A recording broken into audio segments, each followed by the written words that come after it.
Bonjour Jean-Baptiste. Bonjour Martine, comment tu vas? Eh ben, écoute, je vais très bien. Je suis ravie que tu aies accepté cette série d'interviews Mhm. que je vais mener, qui me tiennent à cœur depuis un moment. Parce que voilà, le développement personnel, c'est déjà un sujet évidemment qui est relié à tout mon champ de travail, mais surtout avec le développement personnel que démarrent certains hommes. Je trouve que c'est extrêmement intéressant. Moi, je le vois dans mes groupes et dans mes accompagnements personnels. Et donc, voilà, tu es le premier, Jean-Baptiste, de cette série-là. Parce que cette série soit longue. Peut-être on peut commencer par se présenter rapidement, Jean-Baptiste. Donc moi, je rappelle, hein, je suis consultante coach en santé et souffrance au travail. Donc c'est mon champ d'application. On a tous les deux un point commun aussi, c'est qu'on connaît Véronique Cohn avec qui on co-anime parfois aussi des interviews. Mhm. Voilà, je te laisse te présenter aussi, Jean-Baptiste. Oui, alors moi j'ai fait Jean-Baptiste, donc je suis j'ai 50 ans, 51 ans maintenant, ouais, oui, ça le temps passe. Donc j'ai deux enfants qui ont 18 et 20 ans, et puis je travaille dans le monde de la construction écologique. Et puis, je travaille aussi dans le cadre du développement personnel avec un travail que je réalise avec Véronique Cohn. Et je pratique aussi des massages. Et pour ça, je me suis installé donc en activité de massage depuis ce printemps. Voilà. Oui, et du coup, tu nous en parleras parce que ça aussi, c'est un cheminement hein, pour Tout à toi. fait. C'est pas Tout à venu fait. comme ça.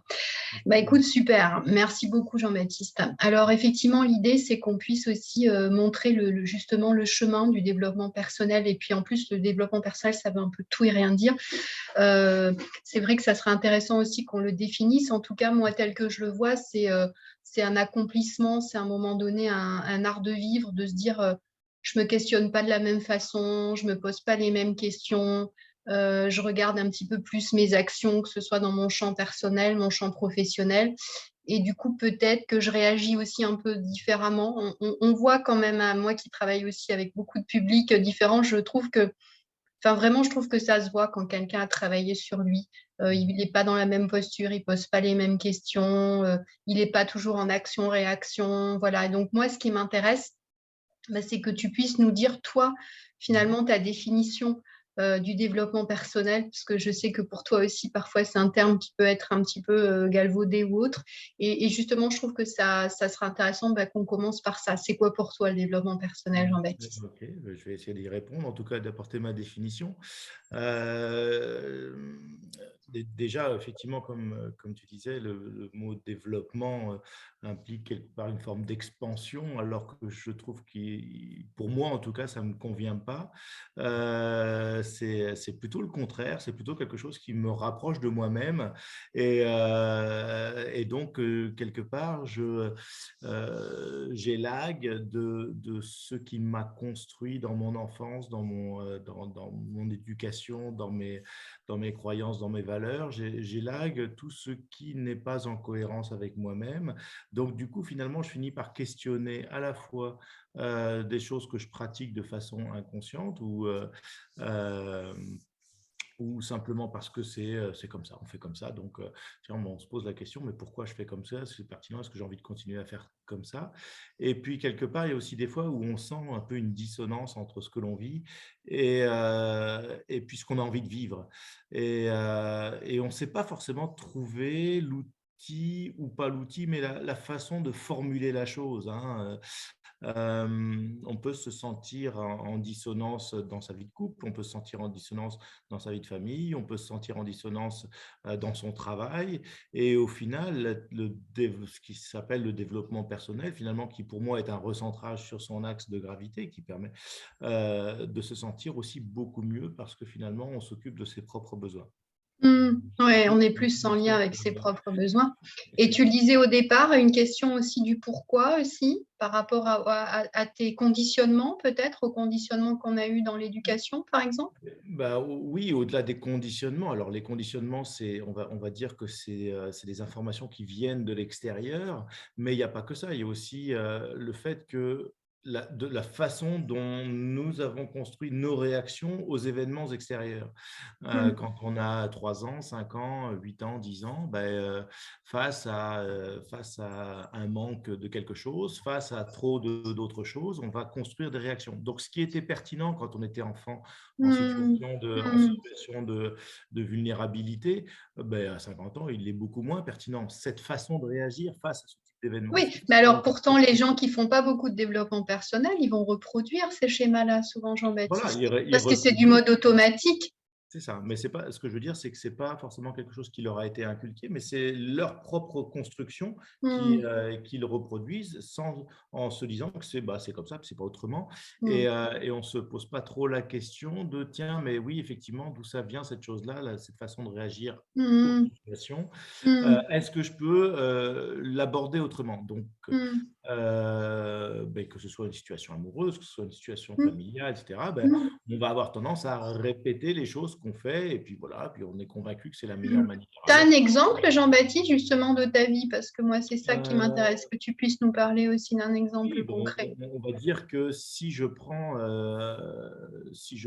des mécaniques que moi j'ai pu mettre en place, quand j'étais petit, pour éviter, le conflit, donc de dire oui, d'accepter toutes les situations, se présentaient à moi, c'est une façon d'attirer l'attention et de rester en contact avec mes parents peut-être. En tout cas, c'est comme ça que j'imagine, une réaction que j'ai construite et qui s'est poursuivi après. C'est-à-dire que Mm, finalement, je me conforte dans l'idée que dire oui, c'est accueillir la vie, c'est accueillir tout. Oui, c'est tout à fait vrai, hein. Mais en même temps, il y a certains moments où on a parfois envie de dire non et on ne le fait pas parce que c'est inconfortable, parce que ça peut mettre. Et en fait, on n'apprend pas à dire non quand on a appris à dire oui ou à ne dire que oui pour se protéger. Et quand on n'a plus besoin de se protéger, on peut du coup commencer à apprendre à dire non ou en tout cas mm, apprendre à équilibrer. Je mm, donne ce que j'ai envie de donner et je prends ce que j'ai envie de prendre et je refuse quand je dois refuser. C'est mm, une mm. évidence. Alors, Donc, en tant qu'homme, tu as su aussi poser tes limites aussi par rapport à ça? c'est un cheminement. Donc, si on Mm, parle de développement personnel, on va dire que c'est quelque chose qui ne s'arrêtera pas, à mon avis. C'est-à-dire que face à certaines situations récurrentes, c'est facile parce qu'on peut s'habituer à dire oui ou à dire non. Mais sur des mm, situations plus épisodiques, mm, une rencontre avec quelqu'un qui va avoir une importance différente, on va pas mm, forcément avoir la réaction qui va bien au bon moment. On va quand même mm, avoir nos vieux réflexes inscrits au fond de mm, nous et mm. ce cheminement-là, c'est un cheminement qui demande du temps. Mais une fois qu'on en a pris conscience, en fait, on culpabilise déjà moins et on peut aussi avertir les gens avec qui on est en relation.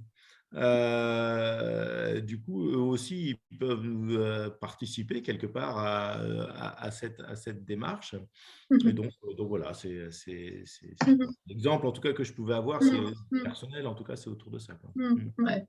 Et au départ, dans ton cheminement, Jean-Baptiste, alors je ne veux pas dire que je ne veux pas forcément le genrer, mais tu as bien compris que ça m'intéressait aussi en tant que, voilà, je trouve qu'il y a beaucoup plus d'hommes, enfin, il y a beaucoup plus, pardon, de femmes qui travaillent sur le développement personnel que des hommes, et pour autant, il y en a de plus en plus, et pour autant, quand les hommes cheminent, moi, je trouve qu'ils se posent encore des questions de manière encore un peu plus profonde et radicale. Parfois, je trouve que les femmes, c'est parfois plus en mode saupoudrage ou tout au fil de l'eau. Toi, ça a été quoi au départ, Jean-Baptiste, peut-être tes freins, tes craintes? Est-ce que comment ça s'est passé pour toi au départ quand tu as voulu, sans forcément rentrer dans le détail des contextes, mais peut-être sur, est-ce que tu avais des craintes ou des... Ah non, mais de toute façon, je ne suis pas rentré dans le développement personnel. je me suis rendu compte après plusieurs années que j'en faisais. J'ai pas cherché à l'être, c'est-à-dire que c'est un mécanisme qui vient naturellement. En tout cas pour moi, il est venu totalement naturellement. D'ailleurs, j'ai pas cherché, je me suis pas dit: «Ah tiens, je vais faire du développement personnel». Le développement personnel vient parce qu'on a mis en place un certain nombre d'éléments qui le permettent. Mmh. Et qu'on le fait de façon consciente ou inconsciente, Mmh. évidemment, Mmh. hein. Donc que ce soit dans la relation de couple où on va se mettre en situation ou en mise en abîme par rapport à son conjoint, ou que ce soit par rapport à ses enfants ou par rapport à sa famille, il y a un moment où on va créer une situation, inconsciemment ou consciemment, hein, une situation, une forme d'incompréhension de la part des gens qui nous entourent, Mmh. et en ayant affirmé un jour quelque chose qui n'était pas conforme à ce que les gens attendaient de nous. Et Mmh. à partir Ça, de c'est ce intéressant. moment-là, Mmh. un mécanisme se met en place qui est: bon, il faut que j'arrive à trouver une façon logique et intelligible d'expliquer ce qui s'est passé ou ce qui m'est arrivé. Et de là, on commence à rentrer dans la littérature, on commence à rentrer dans la… Voilà, bon, bah, à l'époque, quand j'ai commencé ça, j'étais pas non plus, il n'y avait pas tous les réseaux sociaux comme il y a aujourd'hui. Hem Même s'il y en avait bien évidemment, mais ce n'était pas aussi intense, aussi présent en tout cas dans le quotidien. Et donc à partir de ce moment-là, on commence à mettre en place des mécanismes de réflexion autour de notre réaction à la vie, et: «Ah tiens, pourquoi j'ai fait ça? Mmh. Et pourquoi je suis comme ça? Tiens, puis je m'aperçois que je l'ai déjà été, tiens, Oui, mais donc ça fait oui, partie oui. de mon cheminement personnel». Oui, Voilà. Jean-Baptiste, moi j'aime bien ton idée de peut-être à un moment donné, de poser des questions à son entourage ou même son milieu professionnel, et là on sent que les personnes elles sont pas habituées à ce qu'on dise ça ou qu'on ait cette posture-là. Donc ça veut dire qu'à un moment donné, faut sentir ce décalage, il faut l'assumer en tout cas, il faut y aller. Comment parce qu'on pourrait se dire: «Oh mince alors là, ouh aïe aïe, je vois que je fais un peu chamboule tout». Tu vois? Donc c'est quoi la frontière que toi tu t'es mis en tout cas? C'est En fait, vous, cherchez à l'expliquer aux autres, et cherchez à trouver des espaces, de compromis, en tout cas des espaces relationnels avec les autres, que ce soit, comme je disais tout à l'heure, son conjoint, ses enfants, sa famille, ses proches d'une façon générale, ses amis. Donc dans tous les cas, on a une relation avec eux, et quand on a fait quelque chose, qu'on a l'impression de ne pas être compris dans la chose qu'on a faite, on va essayer de trouver une façon intelligible de l'expliquer, et finalement, en cherchant la façon de l'expliquer et en essayant de trouver un espace dans lequel on peut continuer la relation avec l'autre, on se construit soi-même une forme de vérité intérieure qui correspond à notre réelle identité. Et on essaie de se rapprocher au maximum de ce que l'on est en s'appuyant sur ce qui existe en termes et de tu pas ressources. eu peur du décalage? T'as pas eu peur de parce que parfois les réflexes, c'est de se justifier ou de dire: «Bah, je suis comme ça et puis je suis en train de changer, puis c'est comme ça». Enfin voilà, ça peut arriver. Ça peut aussi être l'occasion de re-questionner plein de choses. Comment tu géré ces finalement ces réactions de ton entourage? Ça peut être réaction professionnelle aussi. Mais les hommes peut-être cet avantage-là d'avoir une place dans la société privilégiée par rapport aux femmes, ce qui fait qu'on n'a pas forcément toujours besoin de se justifier. Il suffit de 2-3 explications et on est assez facilement compris. Le genre, en tout cas masculin, autour du patriarcat. Donc la posture, en tout cas, avoir une posture claire, finalement, ça rassure tout le monde et on est d'accord. La position que peut avoir, je pense, qui est plus complexe pour une femme, ce qui explique ce que tu disais tout à l'heure par rapport à la façon d'aborder le développement personnel, c'est presque plus facile pour un homme au sens de se dire: «Je change radicalement», parce que finalement, c'est plus facilement acceptable, qu'une femme change. C'est plus facile qu'un homme change qu'une femme change, et parce que lui, finalement, il est en sécurité à peu près partout. la femme, enfin là, on est en train de partir sur un autre discours, un autre débat, mais quelque part, si je veux parler de mon expérience personnelle, Mmh, moi, je n'ai jamais vécu mmh, dans la crainte de quoi que ce soit. mmh, Euh, je mmh, me suis jamais senti en danger ni en difficulté. J'ai pas eu peur de perdre quelque chose. Euh, au contraire, j'étais plutôt animé par une envie de découvrir ce territoire-là mmh, qui m'était plus ou moins interdit parce que à chaque fois revenaient dans mes oreilles soit des choses qu'on m'avait dit, soit des choses mmh, qui font partie mmh, de la commande sociale mmh, et donc mmh, mmh, mmh, de ce que moi je refusais ou en tout cas je mettais à l'écart. mmh. Oui, tout à fait. Et c'est bien que tu en reviennes à ta propre expérience parce qu'effectivement, on a chacun une façon de vivre différemment. En tout cas, toi, j'ai l'impression qu'il y a eu quand même quelque chose d'assez différent. Il y a eu un avant et un après. Mhm.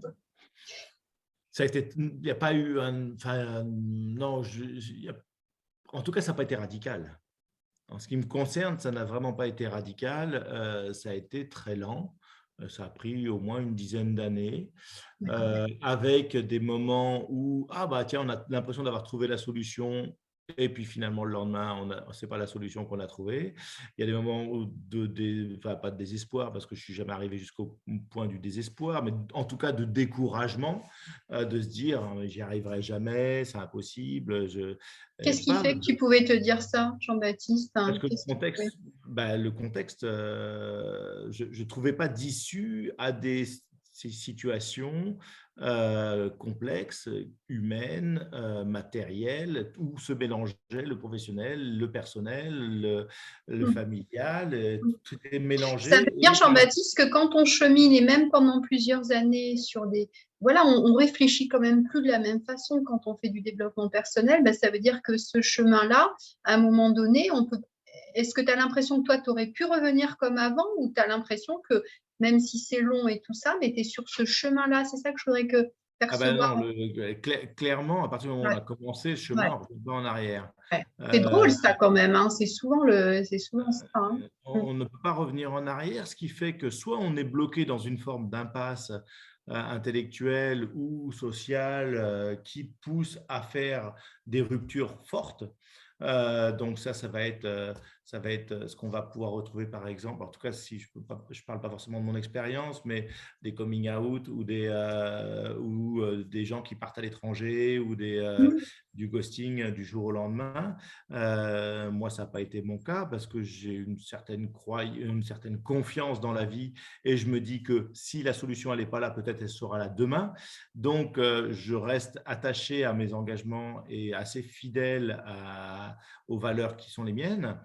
Et donc, j'ai pu respecter à la fois les valeurs qui étaient les miennes, qui étaient celles de la famille en particulier, donc rester dans mon rôle de père de famille, tout en cheminant tranquillement, sans trop brusquer, sans D'accord. créer trop de vagues autour de moi. C'est-à-dire que je faisais une transformation lente Mhm. de mon propre fonctionnement.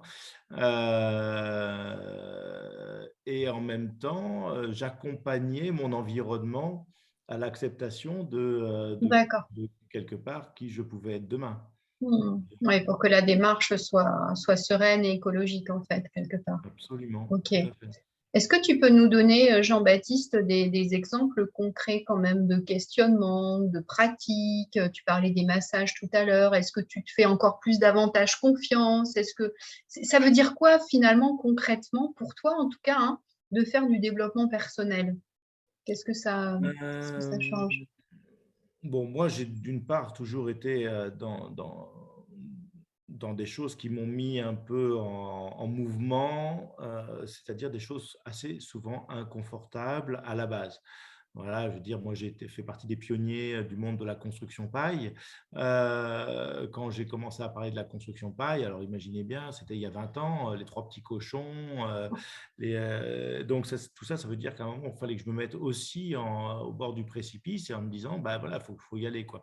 Et puis ça, pareil, puis je faisais du jonglage, je faisais du monocycle. Et la question, pareil, celle du monocycle, c'est quelque chose qui pour moi est très parlante, mais dans ma vie, j'ai l'impression d'avoir toujours fait du développement personnel. C'est pour ça, j'ai l'impression d'avoir toujours fait du monocycle. Avoir des enfants, c'est faire du développement personnel aussi, hein.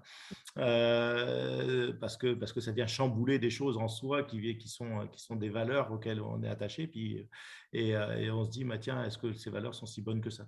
Si on a envie de les remettre en cause, bien évidemment. Mais là, je voulais reprendre l'exemple du monocycle, parce que le monocycle, c'est vraiment l'objet par excellence qui symbolise la vitalité, parce que si on reste sur place, on tombe. La seule solution pour tenir en équilibre sur un monocycle, c'est d'avancer. Et j'ai toujours cette logique-là. Et pour avancer, la seule possibilité d'avancer, c'est de se pencher en avant, c'est-à-dire de créer un déséquilibre. Euh, donc ça, c'est la technique d'apprentissage du monocycle. Et ce qui fait que j'ai l'impression toujours dans ma vie d'avoir toujours cherché à me mettre en déséquilibre Mm. pour voir quelle énergie ça allait générer derrière pour me remettre en équilibre.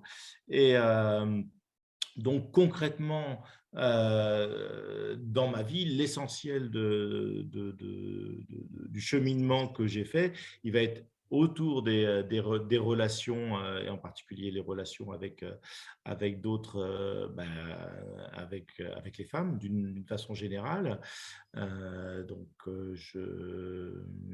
j'ai eu 2 enfants donc avec ma femme, avec qui je suis toujours marié.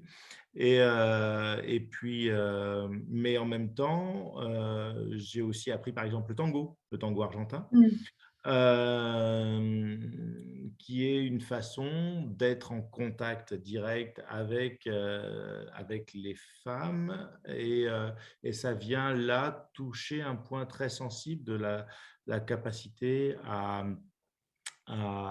pouvoir à la fois protéger l'autre et se protéger soi-même du contact et de ce que ça peut générer, ce contact-là. Parce que le tango, en tout cas moi, ce que j'ai appris avec le tango argentin, c'est la proximité avec beaucoup de femmes en peu de temps. Quelque chose que j'avais jamais vécu en 50 ans. Enfin, pas 50, puisque c'était avant mes 50 ans que j'ai commencé, mais Mm. bah, l'autre, on ne le touche pas.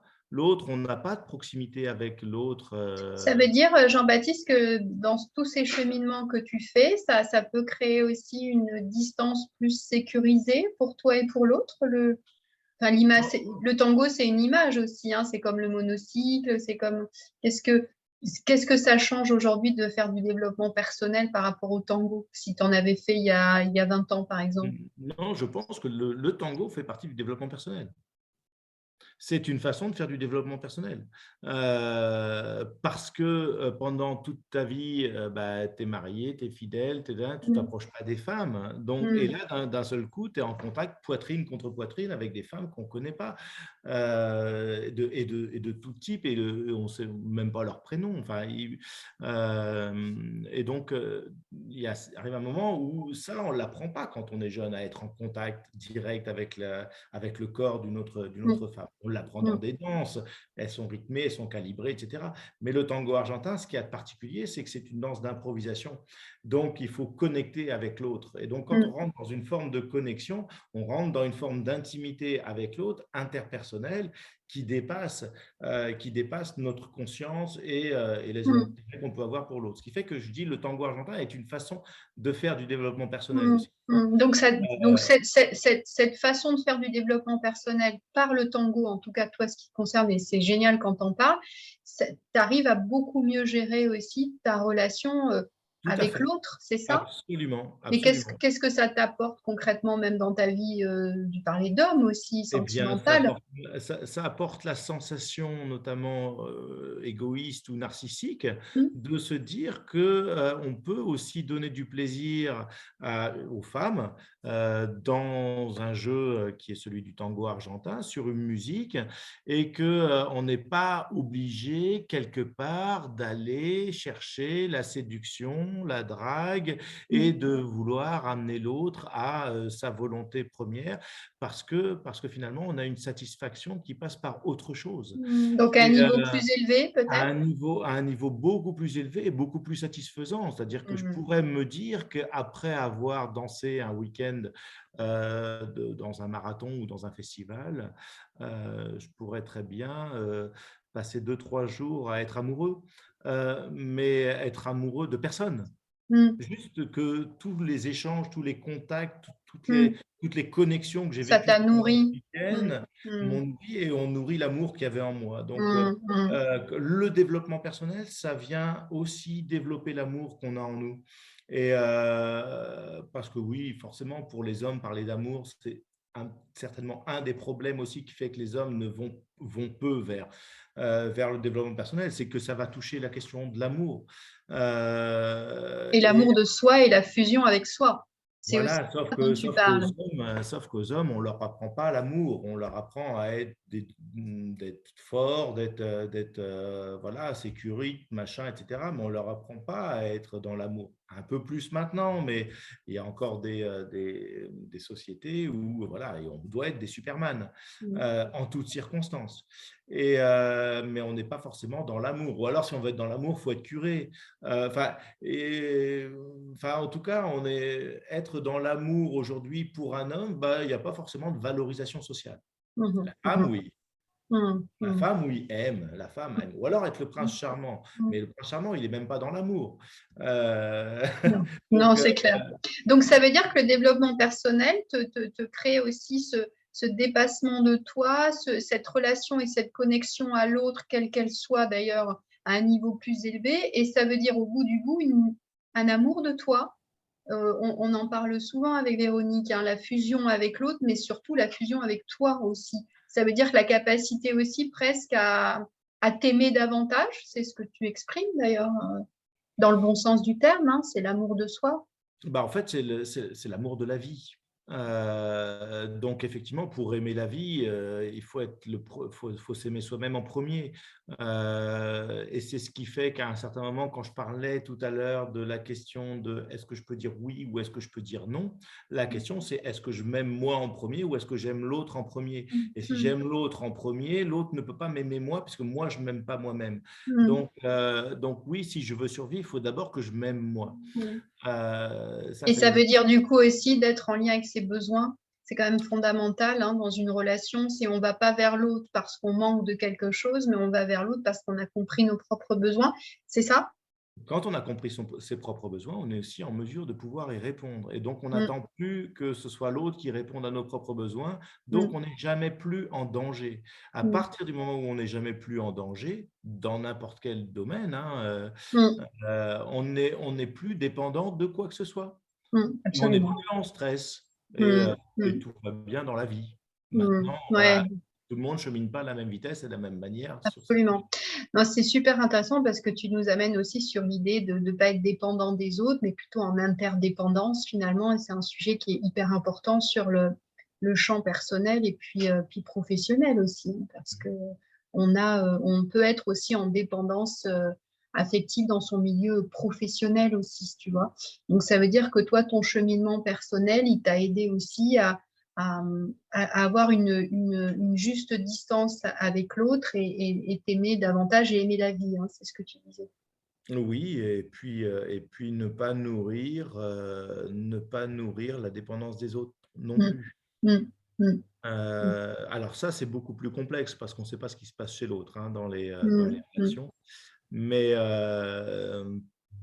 Mais tu vas il y être a plus en conscience là-dessus. Ouais. Mm, tu es plus en conscience et mm, donc tu es plus responsable de tes actes. Tu sais très bien qu'à un moment, tu peux ou tu ne peux pas faire forcément ce que tu avais envie de faire ou ce que tu ferais naturellement. mm, Il peut y avoir aussi des fois en particulier dans les rencontres avec les femmes, c'est-à-dire que même dans le tango, il y a une forme d'intensité émotionnelle. Oui. Et en face, le tango, il est suffisamment bien structuré pour qu'on danse 3 tangos et ça s'arrête. Si on rencontre quelqu'un dans la rue, on l'invite à boire un verre, et cetera, il y a rien qui dit quand ça commence et quand ça s'arrête. Donc Mmh. la problématique, c'est à quel moment je suis en mesure de pouvoir dire stop ou de pouvoir dire encore, et est-ce que Mmh. l'autre est en mesure de Mmh. pouvoir dire Mmh. stop Mmh. Mmh. ou encore. Donc on est protégé dans le cadre du tango pour l'expérimentation. Mmh. Mmh. Dans la vraie OK. vie, on n'est pas protégé et on n'a pas appris à faire ça, à structurer ces mécanismes d'autoprotection. Mmh Ce mh. qui fait que je suis aussi très prudent Mmh. dans ma façon d'être en relation, c'est-à-dire d'accepter de ne pas aller rencontrer des femmes que je peux désirer, parce que je sais qu'à un certain moment, il peut y avoir soit une dépendance qui se crée, Mmh. soit une forme de, d'illusion que je pourrais être quelque chose que je ne suis pas. Mmh mh. Et donc, il y a une dissonance puisque l'autre n'a pas Mmh. appris à me Mmh. connaître et à connaître qui je Mmh. suis. Donc là, Mmh. c'est facile de Mmh. parce que, c'est sûr que c'est narcissiquement, c'est intéressant d'être aimé. Mmh. Mais en fait, est-ce que je suis aimé ou est-ce qu'elle aime l'image qu'elle se fait de moi? Ouais, ouais, ouais. Et Donc ça veut dire que le développement personnel, Jean-Baptiste, permet cet alignement dont tu parlais, d'être moins en dissonance, mais plus, donc là, tu prends l'exemple des femmes, mais ça pourrait être aussi avec d'autres exemples. Est-ce que tu peux aussi nous parler de, parce que je sais ça de toi et je pense que ça va intéresser aussi nos abonnés, c'est, aussi à un moment donné, tu as dit: «Allez, je me fais confiance, je me lance dans le massage», hein, je pars sur cet exemple-là, parce que je le trouve super intéressant. Parce que le développement personnel, c'est aussi oser des choses, hein, parce que sinon on reste un peu dans notre zone de confort. Est-ce que tu veux bien nous en parler? Oui, alors, bon, moi, j'ai peut-être un tempérament aussi naturel à l'aventure. Donc, donc d'une façon générale, je tente beaucoup de choses. J'ai entrepris beaucoup de choses dans ma vie, de façon professionnelle, hein. J'ai créé des entreprises d'insertion, des associations sur tous les domaines. J'ai jamais eu de problème qui me touche personnellement parce que je l'ai fait toujours de façon collective. Donc, quelque part, je me suis un petit peu fait protéger par ce collectif. On crée une association, on crée une entreprise et on crée, etc. Donc, on fait quelque chose ensemble et finalement, je me protégeais par ce collectif. Et depuis que je ne fais plus partie de collectif suite à la fermeture de l'entreprise dans laquelle j'étais, donc de mon licenciement, je me suis retrouvé tout seul face à moi-même et j'ai pas eu envie de reconstruire un collectif autour de moi pour mener un nouveau projet. J'ai eu envie de me dire: «Je vais mener un projet moi tout seul pour moi». Et là, ça change beaucoup de choses. Mmh. Parce que quand on t'a connu pendant 20 ans à être là, défenseur de la construction paille, Mmh. conférencier, formateur, Mmh. écrire des bouquins, être sur internet et cetera. Puis d'un seul coup, on Mmh. dit: «Il fait des massages aussi?» Là, il y a une Oui, en France, c'est pas évident ça non plus, hein, de changer de casquette. petite dissonance là, il y a quelque chose qui va pas. Donc déjà, j'ai besoin de me rassurer sur est-ce que je suis bon masseur. Bon, là, j'avais déjà confirmation de plusieurs personnes qui m'avaient déjà dit, hein, que j'avais en tout cas la possibilité de bien progresser là-dedans. Il y avait des belles marges de progrès et en même temps une qualité de contact qui faisait que je pouvais avoir toutes mes chances pour pouvoir continuer à aller là-dedans. La question, c'est est-ce que j'avais envie d'y aller et, euh, et puis, et est-ce que j'avais bien sûr les compétences? Donc les compétences, moi j'ai pratiqué déjà en libre, le massage, mais l'idée c'était que je me mette à faire des massages en professionnel, c'est-à-dire vendre une prestation et ça, vendre Mmh. une prestation de massage, je crois que le tango pour ça m'a beaucoup aidé, c'est-à-dire être capable d'être en contact avec le corps des femmes, de multiples femmes, et puis, ça par exemple, c'est quelque chose quand j'étais avec ma femme, j'aurais jamais imaginé lui dire: «Tiens, je veux devenir ma sœur». Je n'ai pu le faire que parce que j'étais séparé. Mmh. Donc j'avais une vie de célibataire qui n'impliquait personne d'autre que Mmh. moi. Et D'accord. Mais en quoi, Jean-Baptiste, le développement personnel t'a donné une confiance aussi pour y aller? Alors, tu disais que tu as un tempérament déjà un peu aventurier, mais est-ce que le cheminement que tu as fait depuis 10 ans, 20 ans, ça t'a permis aussi ah bah oui, d'y bien aller? sûr. Ouais. Là, on est à partir du moment où on est capable d'assumer qui l'on est sur des sujets qui vont toucher les relations amoureuses ou qui vont toucher les relations interpersonnelles. À partir du moment où on est capable de dire je fais du tango argentin alors on n'a jamais dansé pendant 50 ans et que d'un seul coup je me mets à me balader sur les pistes et à m'amuser, etc. Et d'un seul coup s'apercevoir que ça fonctionne, que ça tourne, Hmm, hmm. satisfaction. Mais évidemment, là, ça devient ça aide énormément. Si Ouais, c'est j'avais pas eu super. cette confiance en faisant ce travail sur moi, en assumant ma façon d'être Hmm. dans les relations affectives, en assumant ma façon d'être, de danser le tango argentin, bah oui, assumer le fait d'être ma sœur aurait été beaucoup plus complexe. Ok. Et pour finir sur la relation avec les femmes, je pense que ça peut intéresser les hommes qui nous écoutent aussi. Qu'est-ce que ça crée comme bienfait, comme source de bien-être de faire du développement personnel? Parce qu'on le voit bien, hein, et moi je sais aussi, les hommes qui font du développement personnel et ceux qui n'en font pas, les hommes ne me semblent pas avoir les mêmes réactions, les mêmes réflexes. Qu'est-ce que toi, ça a changé pour toi, pour l'autre et pour la relation, quelle qu'elle soit. Mais, euh, mais dans ton lien avec les femmes, là, je parle au niveau sentimental.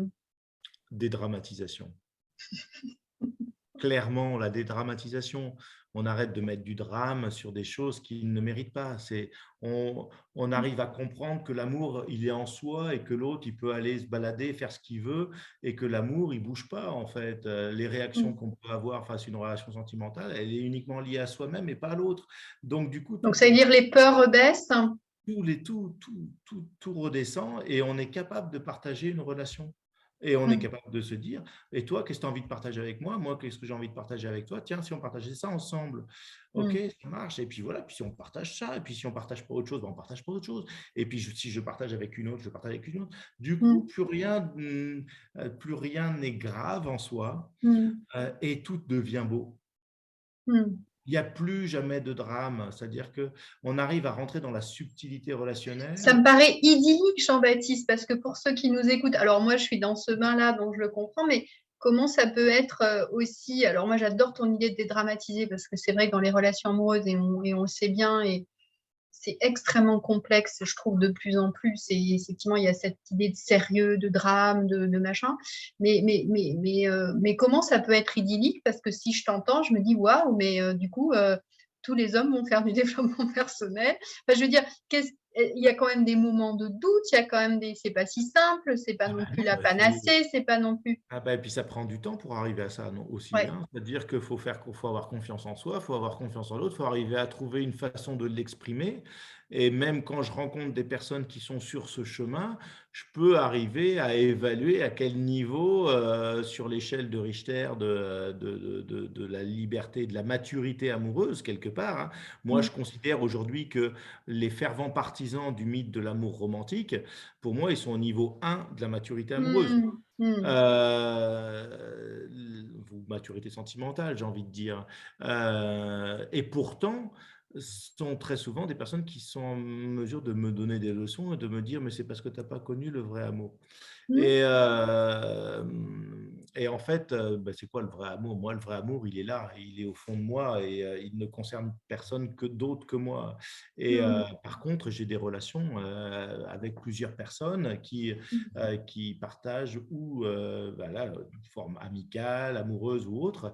Mm. Et quand il y a une situation qui peut être un peu ambiguë, bah, c'est facile d'en parler.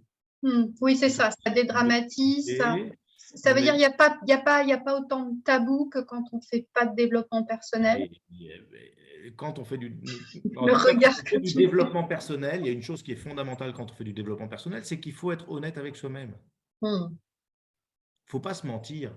faut se regarder en face et dire, voilà, ça c'est mes défauts, ça c'est mes qualités. Je m'appuie sur mes qualités pour essayer de, entre guillemets, je Mmh. caricature en parlant de défauts et de qualités, mais en tout cas, il y a des choses que l'on a construites en soi et des choses que l'on a qui sont liées au comportement des autres. Mais Mmh.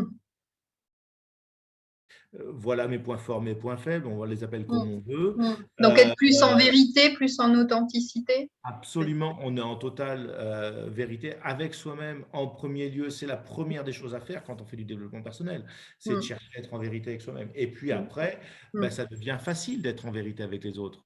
Mmh. Mais c'est pas Mmh. facile d'amener les autres à être en vérité avec soi. Ben non, non, non, parce qu'on a quand même en face parfois des personnes aussi qui n'ont pas fait ces chemins de développement personnel et pour qui ben, il y a des vieux réflexes d'agressivité, de justification, de dramaturgie. Ben, c'est facile à identifier après. Donc après, les gens, en fait, c'est les gens qui vivent avec ça. Hmm, Quelqu'un qui va penser du mal de moi, et c'est arrivé hein, l'année dernière en particulier dans le cadre de l'entreprise, a été diffuser des informations sur moi qui étaient dignes de la calomnie. Comment j'ai vécu ça, moi? Sans avoir fait de développement personnel, je pense que j'aurais souffert le hmm, martyre hmm, de ça. Alors que là, je me dis, euh, lui, il porte ça en lui toute la journée, quoi. hmm, Moi, hmm, je me sens pas concerné par ça. hmm, Après, est-ce que je vais ou pas demander justice face à des hmm. calomnies Oui, c'est autre chose. c'est autre Ouais. chose. Ouais, mais ça Euh, t'allège ta souffrance et du coup, tu reprends ce qui t'appartient et tu lui redonnes ce qui lui appartient, hein. Ça lui appartient de penser Hmm, ça. hmm, Ça lui hmm, appartient. C'est lui qui vit avec ça, qui dort avec ça, avec hmm, la pensée qu'il a de moi. Moi, hmm, je n'ai pas cette pensée-là de moi-même. hmm, Donc, je sais où j'en suis. Je suis en vérité avec moi-même. Donc, à partir hmm, du moment où hmm, quelqu'un va me dire un truc qui se sort quoi là, me dire c'est quelqu'un d'incompétent, par exemple, me dire je suis quelqu'un hmm, d'incompétent, par exemple, hmm, hmm, ok, tu penses ça, as envie de penser ça, pense ça. Mais bon, hmm. Donc ça enlève du stress aussi, hein, j'ai l'impression. Moi qui travaille beaucoup sur la gestion du stress, je trouve que c'est super que tu puisses aussi témoigner de ça te donne de la légèreté un peu ah, mais plus. tout devient léger. Tout Mm, devient léger et même les réactions des autres, on les prend avec beaucoup plus de légèreté. mm, Donc, rien n'est finalement grave parce que de toute façon, on est, on meurt. Et puis au milieu, il faut aimer, aimer la vie et puis faire ce qu'on peut avec ce qu'on a. Donc, mm, mm, mm, mm, si on n'a pas grand-chose, si on n'a pas grand-chose, bah, il faut essayer d'avoir un peu plus, entre guillemets, en soi, hein. Et dans tous les cas, bien comprendre que être amoureux de quelqu'un, c'est pas pareil que aimer. Aimer peut être indépendant de la personne qu'on aime. Et des fois, même très souvent, on aime des personnes et les autres personnes ne le savent même pas. Donc, ça veut bien dire que c'est pas lié à l'autre. mm, ouais. Bon, j'entends plein de choses positives et je t'en remercie, Jean-Baptiste, parce que d'abord, j'en doutais pas, mais je trouve que quand la parole est donnée comme ça aux hommes et t'en es en tout cas, le premier interview, je te remercie vraiment beaucoup de nous partager ça, parce que c'est aussi le champ de ton développement et puis de ton intime aussi. Donc voilà, c'est une façon aussi de mieux te connaître et puis aussi de libérer aussi, je trouve, la parole des hommes qui a parfois besoin d'être libérée sur ces champs-là qui sont pas forcément naturels au départ. Les hommes sont pas forcément, et tu l'as dit, sont plutôt sur des champs de sécurité, de force, etc. Donc de pouvoir aussi atteindre sa vulnérabilité, parler en vérité et être en conscience. Ben, c'est vrai que le travail du développement personnel, c'est super. On en bave aussi dans le travail du développement personnel. Moi, ça fait 15 ans et je sais qu'on en bave aussi. C'est pas tous les jours facile parce qu'on est confronté à plein de choses, mais je pense que bah, ça en vaut la peine. Je pense que c'est Merci. plus difficile pour les femmes que pour les hommes. Pardon? Je suis convaincu que c'est plus difficile pour les femmes que pour les hommes. Bon, bah, c'est un autre débat encore. Euh, Ouais. J'aurais des schémas, mais je ne vais pas voilà. développer. Eh ben, Merci. merci beaucoup, Ouais, Jean-Baptiste. avec Merci plaisir. de cette interview et merci d'avoir libéré la parole. À bientôt. Avec grand plaisir. À bientôt. Salut Martine.